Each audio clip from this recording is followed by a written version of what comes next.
Hello everybody and welcome to Lab 5. Today we're going to be working with friction. So we have this little plane, it's an inclined plane. Although it's at zero, it can raise and down. We have a wooden block that we're going to be sliding, that you would have been sliding along this with mass hanging off the end. You would then be using that and the relation you know between friction, F equals U in fun, to find the frictional coefficient. And we will be testing what affects that. The surface area, such as measuring this on a wide surface versus a narrower surface. Mass, by increasing the mass count and calculating the increased amount of force it takes to pull it, and then using that force to then again calculate the ratio. The key function of this lab is the force from friction, but the ratio, the coefficient of friction. And then as well, angle. So for part A, we're measuring mass and surface area. For part B, we find the angle and the coefficient at different angles. And then for part C, we find what angle does mass free fall at on this.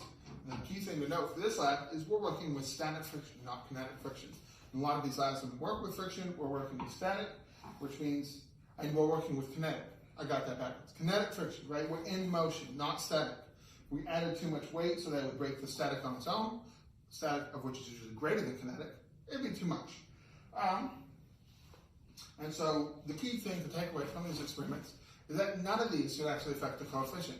Multiples of these will affect the total force. If you add more mass, since friction scales with the normal force, adding more mass increases the frictional force. Changing the angle changes the frictional force. The more angle you have, the less friction you have.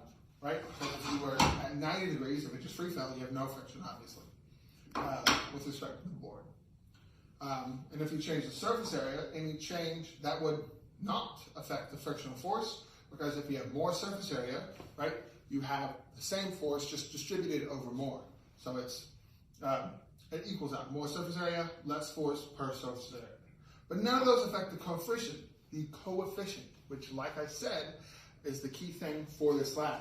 The coefficient ends up just being a static ratio between the two different materials. The only way to change the coefficient is to change the materials. You don't even have to change the material type. Just change the surface. If I took this and I sanded it down, and I sanded this down, right, so they're both wood, that would change. Or I could take, some steel wool and scrape it all out and make a bunch of, marks on it. That would make it, give it more friction.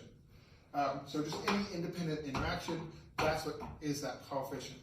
The surface area, mass, and angle can all have varying degrees of effect on the force, but not the coefficient. That should be it, and have a nice day.